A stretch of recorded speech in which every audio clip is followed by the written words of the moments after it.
कुठल्याही परिस्थितीत ही निवडणूक जिंकायचीच आहे या मुख्यमंत्र्यांच्या आदेशानुसार आम्ही लढलो आणि जिंकलो.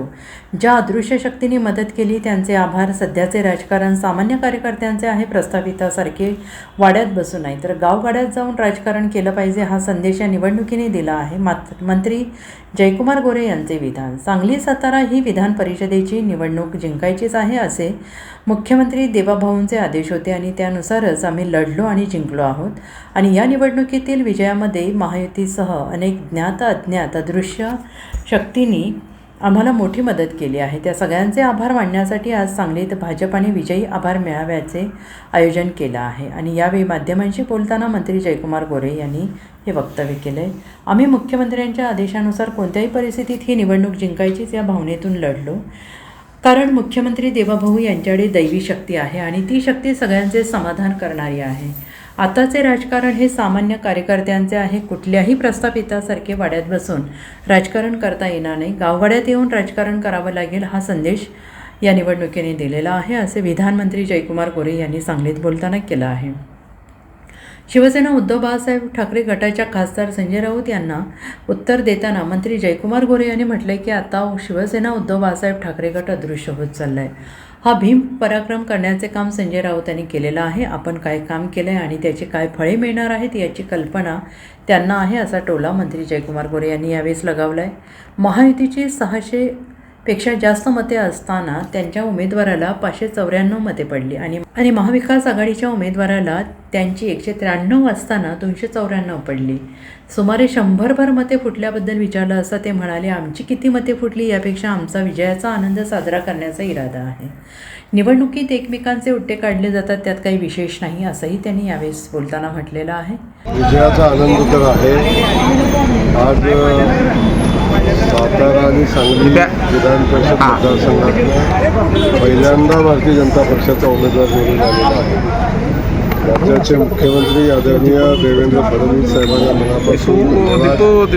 आणि आज जो विजय भारतीय जनता पक्ष आणि महायुतीला मिळालेला आहे, महायुतीच्या पेक्षा आणखीन काही लोकांनी आम्हाला मदत केलेली आहे. ज्या लोकांनी या निवडणुकीमध्ये धैर्यशील दादा साहेबांना निवडून आणण्यासाठी मदत केली त्या सगळ्यांच्या मनापासून धन्यवाद, त्यांचे मनापासून आभार. हा जो विजय धैर्यशील दादासारख्या सर्वसामान्य कार्यकर्त्याला विधान परिषदेचं तिकीट देऊन तो सन्मान भारतीय जनता पक्षाने माननीय मुख्यमंत्री महोदयांनी केलेला आहे. पक्षालाही धन्यवाद आणि आदरणीय देवेंद्रजींनाही धन्यवाद. थोडीफार मते 190 मतदान त्यांचं होतं तर त्यांना 294 मतं मिळाली. पुढची मतं असं असं शोधून काढणार काय? ती मतं जी गेलेली आहे ती शोधून काढणार. मला आम्हा सगळ्यांना आता विजयाचा आनंद घेऊ द्या आणि विजयाचा आनंद साजरा करू.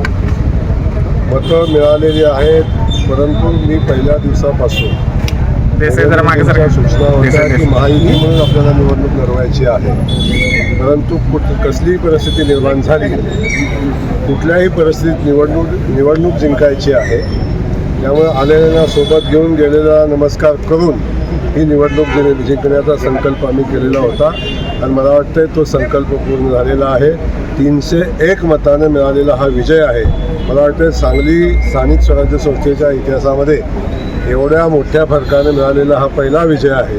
त्यामुळे आपण त्या विजयाचा आनंद घेऊया. कुणी मतदान दिलं कुणी नाही दिलं या संदर्भात बोलण्यासाठी खूप वेळ आपल्याकडे शिल्लक आहे. तेव्हा नक्की त्याची माहिती घेऊया. आणि शेवटी एक आहे की निवडणुकीत विजय महत्त्वाचा राहतो आणि यामध्ये अनेक लोकांचा निवडणुकीमध्ये कोण मदत करतं, कोण पाठीमागच्या काय उसण्या गोष्टी असतात त्या पूर्ण करायचा प्रयत्न करतो. पण या सगळ्या गोष्टी चालत राहतात राजकारणामध्ये. त्यामुळे ह्या सगळ्या गोष्टी आम्ही स्वीकारलेल्या आहेत. परंतु आता धैर्यशील दादाचा विजय झालेला आहे याचा खूप मोठा आनंद आहे. खास करून मला अधिकच आनंद आहे की धैर्यशील दादांच्या सोबत गेल्या 15 वर्षापासून मी काम करतो आणि एक सगळ्यांना सोबत घेऊन जाणारा, आपण जिथं आहोत त्या ठिकाणी सगळं देणारा आणि अलीकडच्या कालखंडामध्ये भारतीय जनता पक्षामध्ये जिल्हाध्यक्ष म्हणून आणि त्यानंतर समन्वयक म्हणून निवडणूक प्रमुख म्हणून त्यांनी केलेली कामगिरी, सगळ्या सातारा जिल्ह्यासारख्या सगळ्या नेत्यांचा समन्वय साधण्याची त्यांची कला या सगळा विषय आपल्या महत्त्वाचा होता आणि त्यांनी तो सातत्यानं ते कसब त्यांच्यामध्ये आहे. आज आनंद आहे की धैर्यशील दादासारख्या सामान्य कार्यकर्त्याला आज संधी मिळाली आणि आज विधान परिषदेमध्ये जाऊन या जिल्ह्याची 2 जिल्ह्याची सेवा करतात. भाऊ देसाई जरा मागे सर. पण सांगितलं, पण संजय राऊतांनी सांगितलं की हे सगळे जे षडयंत्र आहे, भाजपचं षडयंत्र आहे, आरोप केलेला आहे. तर राऊतांच्यावर मी बोलावं असं अजिबात नाही. राऊतांच्या बोलण्यानंच आजपर्यंत ज्या काही गोष्टी घडलेल्या आहेत, शिवसेना उद्धव ठाकरे गट जो आता हळूहळू अदृश्य व्हायला लागलेला आहे, त्याला कारण राऊतांचा भीम पराक्रम आहे. अधिकचं न बोलता आपण आज विजयाचा आनंद साजरा करू आणि जे नवीन लोक येत आहेत आपल्यासोबत त्यांचं स्वागत करू. कारण 10 आमदार सुद्धा त्यांनी सांगितलं की ठाकरे गटाचे आमचे स्वतःचे 10 आमदार सुद्धा शिवसेनेत प्रवेश करतील असं संजय राऊतांनी स्वतःहून सांगितलं. अशा अनेक गोष्टी होतील. मला वाटतं याची त्यांना पूर्वकल्पना आहे, कारण त्यांनी जे काम केलेलं आहे आणि त्या कामातनं काय फळ मिळणार आहे त्यांना कल्पना आहे. Bureau report SBN Marathi, Mumbai.